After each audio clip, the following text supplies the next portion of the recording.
ఘోర పరాజయం తర్వాత అయినా వైఎస్ జగన్మోహన్ రెడ్డి ఏమైనా మారతాడేమో అని ఎవరైనా ఆశిస్తే వాళ్ళకి నిరుత్సాహమే.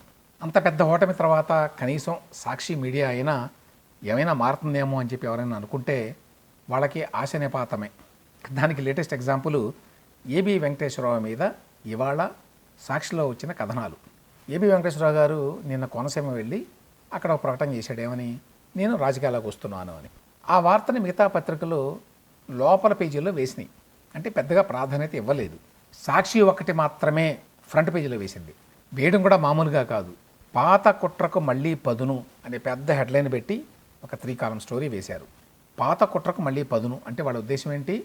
2018లో జనపల్లి శ్రీనివాసరావు అనేటువంటి ఒక దళిత యువకుడు వైజాగ్ ఎయిర్పోర్ట్లో జగన్మోహన్ రెడ్డి మీద కోడికత్తితోటి ఒక అటెంప్ట్ చేశాడు. అది ఒక కుట్ర అని చెప్తున్నారు. కుట్ర ఏమిటి? ఆ జనపల్లి శ్రీనివాసరావు జగన్ మీద దాడి చేయటం అనే దాని వెనక తెలుగుదేశం పార్టీ ఉన్నది, చంద్రబాబు నాయుడు ఉన్నాడు, ఏబి వెంకటేశ్వరరావు కూడా ఉన్నాడు. అది కుట్ర, అది పాత కుట్ర. ఆ పాత కుట్రకి ఇప్పుడు మళ్ళీ పదును పెడుతున్నారట. అందులో భాగంగానే ఏబి వెంకటేశ్వరరావు గారు నిన్న కోనసీమ వెళ్ళి జనపల్లి శ్రీనివాసరావుని కలిశాడు. యాక్చువల్గా ఏం జరిగింది?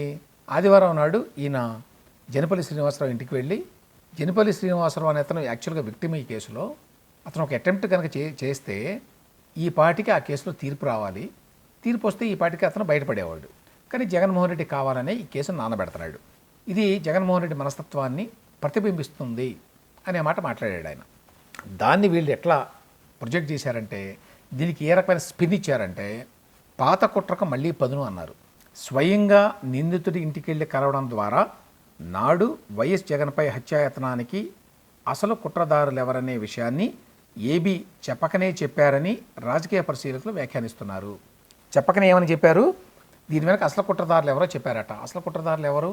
వీళ్ళ లెక్క ప్రకారం చంద్రబాబు నాయుడు, తెలుగుదేశం పార్టీ, ఏబి వెంకటేశ్వరరావు.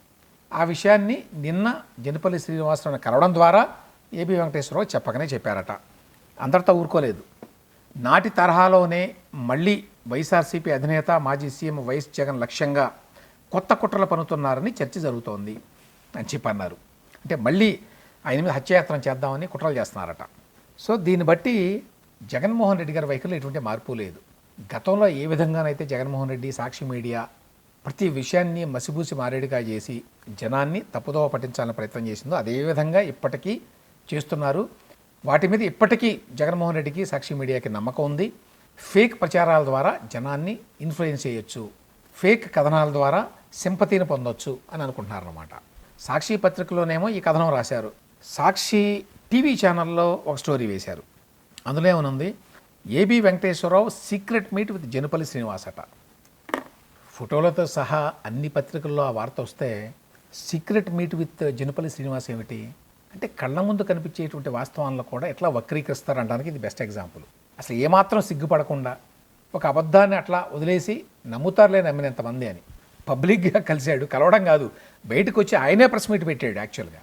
కాబట్టి అందులో సీక్రసీ ఏమిటి? రహస్యంగా కలవడం ఏంటి? వీటన్నిటికీ మించి ఇంకొక విచిత్రం ఉంది. అదేంటంటే, జగన్ మీద ఈ కోడికత్తి కేసుని ఎన్ఐఏ విచారిస్తోంది. ఎన్ఐఏ అంటే నేషనల్ ఇన్వెస్టిగేషన్ ఏజెన్సీ. అది మామూలుగా అయితే టెర్రరిస్టు దాడులు ఇటువంటి ఘటనల మీద విచారిస్తుంది. మరి అటువంటి ఎన్ఐఏ ఈ కేసుని ఎందుకు విచారించిందంటే, 2018లో బీజేపీ నాయకత్వం, మోదీ గారు, అమిత్ షా గారు జగన్మోహన్ రెడ్డికి అండగా ఉండేవారు అప్పట్లో. ఎందుకంటే అప్పటికి టీడీపీకి బీజేపీకి మధ్య పరపచ్చాలు వచ్చినాయి, దూరం జరిగారు. అందువల్ల జగన్మోహన్ రెడ్డిని మనం దగ్గరకు తీసి ఇతను బాగా పెంచి పోషిద్దామని చెప్పి అనుకున్నారు.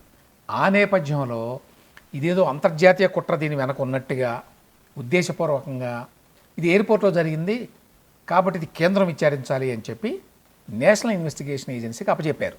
అయితే నేషనల్ ఇన్వెస్టిగేషన్ ఏజెన్సీ వాళ్ళు దీని మీద ఫైనల్ రిపోర్టు వేశారు, ఛార్జ్షీట్ ఫైల్ చేశారు. అందులో ఏమని చెప్పారు?